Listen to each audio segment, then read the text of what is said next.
Karabo,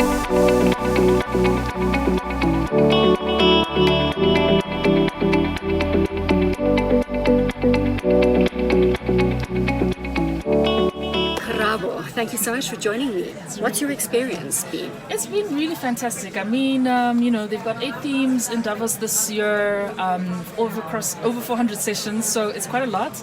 But I really enjoyed the sessions, and I really was fortunate to participate in a panel that was actually on financial inclusion. I got to talk a little bit about the great work that Time Bank has done, because I'm a non-executive director of Time Bank, in the area of financial inclusion in general, but financial inclusion for women in particular, and low-income women in particular. More people can see some of the research at the cgap.org. And so that's really fantastic. But I also obviously put in my experience around financial inclusion for middle-income customers and people in the middle-income grouping, and in particular as it relates to insurance, because that's my background and where I worked before. Have you received a lot of inspiration around inclusion, around insurance in the middle class? So I received inspiration across a number of areas. I actually tried to make sure that the programming that I had for my agenda was very varied. So since it's Africa Day today, I'll just give you a sense of some of the themes around Africa.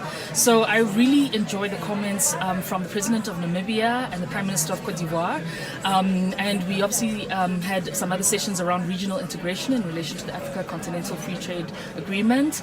And I loved also how they were talking about value added. Really important that we make sure that on the African continent we're capturing more value added. The Prime Minister of Cote d'Ivoire spoke about a fascinating statistic in the context of the fact that of the cashew nut value chain, Cote d'Ivoire only captures about 7% of it, and that's really stark. So we need to make sure we're producing more on the continent and just creating more value added.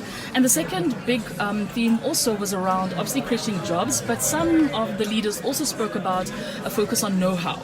And I love that, because I think the more important thing is to increase the amount of know-how on the continent in areas and for people who are at risk of being job insecure. So I think that that's one of the big themes.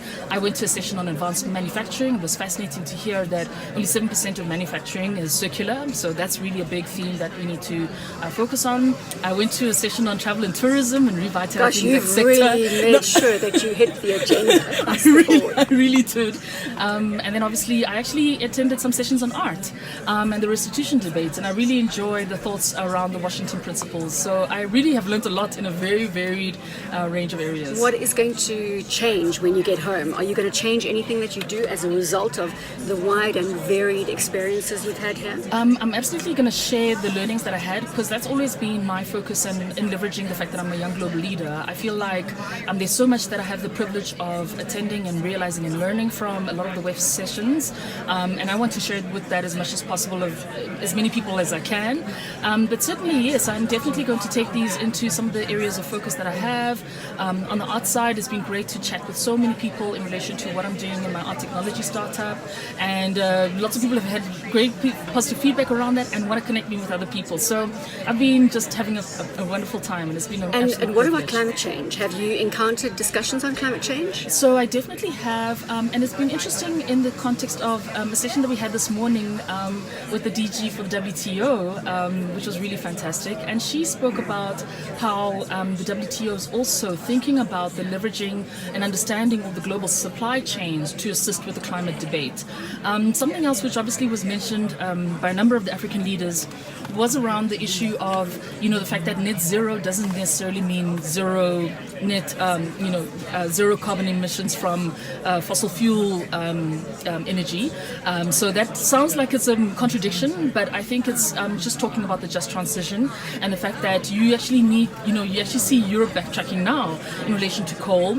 And so in particular on the African continent, where we need to be growing our GDP and are actually coal rich in many places like South Africa, let's make sure that actually we're thinking of different ways to be net zero across, but still leveraging the impact that coal still has in our economy and the number of jobs that it creates, which I think is a very, very fair point to make. Karabo, what an inspiration you are. Your energy is tangible, and I'm sure so many people are going to benefit from all of the learnings that you've taken away from Davos 2022. Yeah, it's been really fantastic. There's certainly definitely lots of things I'm going to be doing. In particular, like I said with my startup, it's a service for art collectors, for them to better manage their art collections, but also really focus on the fact that people need to do that to ensure that we don't relegate all of our art to being artifacts and decoration over time. So this is really about preserving financial and cultural value. I think anybody who's really interested in that can go to capitalart.co, which is the website, or follow us on Instagram, Capital Art Official. So just fantastic. Thank you for your energy. Thank you very much. It's always great to talk to you.